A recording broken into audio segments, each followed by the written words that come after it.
Das ist der Iveco S-Way 530 von Lkw-Fahrerin Christiane Eucker aus Vreden an der deutsch-niederländischen Grenze. Christiane ist seit 7 Jahren für die münsterländische Spedition KLM Transporte aus Vreden unterwegs und auf europaweite Touren spezialisiert. Gelernt hat die 48-Jährige eigentlich den Beruf der Bürokauffrau, doch erst als Berufskraftfahrerin hat sie ihre wahre Erfüllung gefunden. Aber zu glauben, Christiane befindet sich mit dieser Aufgabe auf dem Emanzipationstrip, ist falsch. Trotzdem, wie hat denn ihr soziales Umfeld auf diese berufliche Veränderung reagiert? Also meine direkte Familie hat gesagt, okay, mach es einfach, wir kennen dich, wenn du meinst, dass du es kannst, probier es aus, mach es. Insbesondere mein Vater hat mit dem Kopf geschüttelt, ganz lange, inzwischen hat er es akzeptiert. Und mein sonstiges soziales Umfeld hat einfach gesagt, weißt du was, mach.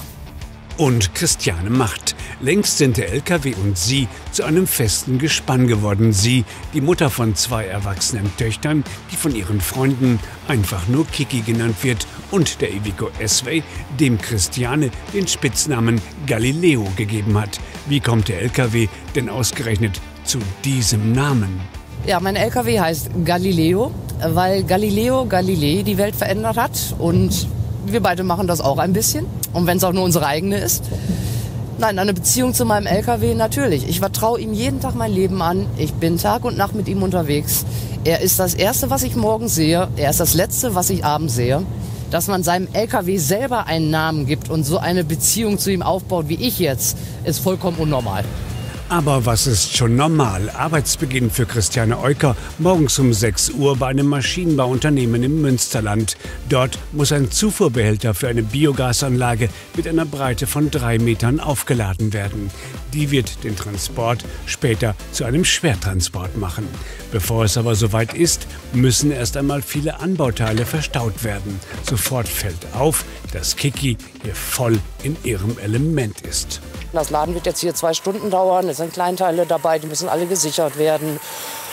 Dann muss das Fahrzeug nachher für die Überbreite vorbereitet werden, sprich Überbreitentafel raus, Warnlicht hinten dran und so weiter und so fort. Also nur rumfahren ist nicht. Jetzt wird es erst einmal richtig eng. Der Iveco S-Way muss vom Firmengelände in die Halle gefahren werden. Für Kiki kein Problem, denn die Abmessungen von LKW und Auflieger sind ihr längst in Fleisch und Blut übergegangen. Zu oft stehen Transporte wie dieser auf dem Programm. Und für diese Firma hier war sie schon in weiten Teilen Europas unterwegs. Wieder fällt auf, dass Kiki bei der Ladungssicherung nichts dem Zufall überlässt und sich nicht einmal daran stört, dass die Männer ihr tatenlos bei der Arbeit zusehen. Ihre Devise: selbst ist die Frau. Also ich mach's lieber selber, weil wenn du willst, dass es gut wird, mach es selber. Ich verlasse mich da lieber auf mich. Wenn ich gar nicht klarkomme, frage ich. Dann kriege ich von einem Mann auch Hilfe. Aber dass ein Mann speziell mir jetzt hilft, nein, möchte ich auch nicht. Jetzt nur noch die letzten Teile für die Montage des Zufuhrbehälters aufladen und dann alles ordnungsgemäß sichern. Die Überbreitentafel ist auch schon angebracht. Minuten später steigt Christiane schon in ihren LKW und macht sich auf den Weg in Richtung Odenwald. Schwertransporte, auch wenn dieser nicht ganz so schwer ist, sind einfach ihre Welt. Was wir hier haben, ist ein Überbreitentransport. Wir sind 3 Meter breit statt den regulären 2,50 Meter. Für den Laien sieht das natürlich alles ein bisschen spektakulär aus. Für uns Schwertransport spektakulär wird bereits 3,50 Meter, 4 Meter. Wenn wir mit einem Begleitfahrzeug fahren, wenn wir mit der Polizei fahren, wenn wir mit Begleitfahrzeugen über die Autobahn fahren, das sind für uns Schwertransporte. Dies ist auch ein Schwertransport, klar, allerdings im kleinen Rahmen. Das Ziel von Christiane liegt knapp 80 Kilometer hinter Frankfurt. Zeit genug, um mal nachzufragen, welche Erfahrungen sie denn eigentlich mit dem neuen Iveco gemacht hat. Oder was hat er, was andere nicht haben? Und was macht ihn für sie zu etwas ganz Besonderem? Der S-Way ist durchdacht, der ist ausgereift. Das ist ein vernünftiges Arbeitsgerät. Von den 530 PS kriege ich 500 PS auf die Hinterachse. Wenn ich ihn halbwegs vernünftig schalte, komme ich jede Steigung vernünftig hoch, auch ausgeladen. Er lässt sich gut handeln. Es ist das Gesamtpaket. Dauerregen auf der Autobahn, doch die Zeit vergeht wie im Fluge. Kurz vor Frankfurt ist die Lenkzeit auch schon abgelaufen, was bedeutet, Christiane muss für heute Feierabend machen. Für viele Lkw-Fahrer beginnt jetzt die mühsame Suche nach einem Parkplatz. Das allabendliche Chaos ist also schon ausgebrochen. Doch Kiki hat diesmal keine Probleme damit. Unmittelbar vor ihr hat ein Lkw-Fahrer Platz gemacht. Ja, also wir haben jetzt knappe 290 Kilometer hinter uns. Haben jetzt richtig Glück gehabt, dass wir hier auf der Raststätte bei Cammenberg auf der Schwerlastspur noch einen Platz gekriegt haben.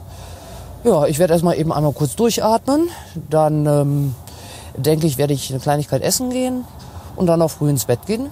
Mit Schlaf mit dem Kopf auf der Autobahn. Der Vorteil eines Schwerlastfahrers. Ja, morgen früh geht's dann gegen 5 Uhr weiter. Jetzt stehen noch 150 Kilometer an. So ungefähr 7 Uhr ist geplante Ankunft. 8 Uhr ist der Kran da und dann schauen wir mal. Diese Zeit nutzt Kiki jetzt erst einmal, um mit ihrem Partner zu telefonieren. Denn der ist, wie sie, auch Lkw-Fahrer und hat jetzt erst einmal Feierabend. Am nächsten Morgen um 7:30 steht Christiane Eucker mit ihrem S-Way längst im Odenwald. Gemeinsam mit ihr eingetroffen ist auch ein Kranwagen, mit dessen Hilfe der tonnenschwere Zufuhrbehälter für die Biogasanlage abgeladen werden soll. Der Kranwagenfahrer und Kiki verstehen sich auf Anhieb und der Mann hat Respekt vor dem, was Frauen in diesem Beruf leisten. Ganz normal, wie jeden Menschen. Da gibt es keinen Unterschied mehr zwischen Mann und Frau. Die Frau macht die Arbeit genauso wie ein Mann. Und das ist selbst in der Kranbranche so, dass da mittlerweile sehr, sehr viele Frauen Kran fahren, Großkrane. Und die sind technisch sogar sehr visiert. Und wieder einmal ist es an der Abladestelle eng. Christiane muss rückwärts in diese Halle hinein. Aber wozu aufregen, wenn man so etwas schon dutzende Male gemacht hat und sich auf die Wendigkeit seines LKW verlassen kann. Ich muss rückwärts über rechts in die Halle rein. Das heißt, ein bisschen unübersichtlicher, aber Iveco lässt sich sehr gut rangieren. Von daher mache ich mir da weniger Sorgen. Es ist sehr eng hier. Aber ein bisschen mit Gefühl und Ruhe und dann kriegen wir das schon, weil mit Hektik und Panik kommen wir hier nicht weiter. Doch bevor es in die Halle geht, müssen erst einmal die mitgelieferten Teile abgeladen werden. Bedeutet den Einsatz von Gabelstaplern und natürlich auch die Hilfe von Christiane.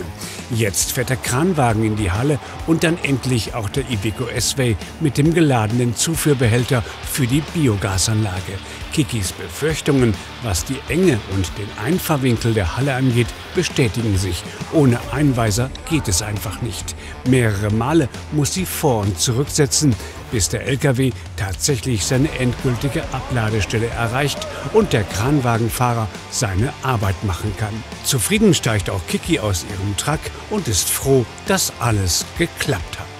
Also ja, das war auf jeden Fall eine Herausforderung hier und ich bin auch froh, dass ich einen vernünftigen Einweiser dabei hatte, weil man sieht, solche Dinge macht man nicht alleine, das ist Teamarbeit, hat funktioniert. Ich bin auf jeden Fall froh, Galileo ist ohne Macken drin, mir geht's gut, der Ware geht's gut. Damit ist der Auftrag im Odenwald sozusagen abgehakt. Christiane fährt mit dem LKW aus der Halle heraus. Eigentlich kann sie jetzt nach Hause, wäre da nicht Kranwagenfahrer Michael Ammerbach, der sich noch bei der LKW-Fahrerin bedankt. Dann bis zum nächsten Mal und auch Christiane fällt ein echter Stein vom Herzen. Ich bin stolz auf mich, dass ich das wieder so hingekriegt habe, dass alles gut gegangen ist. Ja, wir werden jetzt in aller Ruhe zurück zum Standort fahren. Da gibt es dann den nächsten Auftrag und der wird mit der gleichen Sorgfalt und der gleichen Liebe wie sonst auch abgearbeitet. Und dann schauen wir einfach mal, was noch so passiert. Also ist es hier wirklich gut gelaufen. Ich bin echt zufrieden mit mir und Galileo. Genau das ist es, was Kiki an ihrem Job so mag. Zufriedenheit und Tag für Tag das Gefühl, echt was geschafft zu haben. Egal, ob es nun weite Strecken, sperrige Frachten oder andere Aufgabenstellungen sind. Sie und ihr Galileo sind echte Partner und können sich einfach aufeinander verlassen.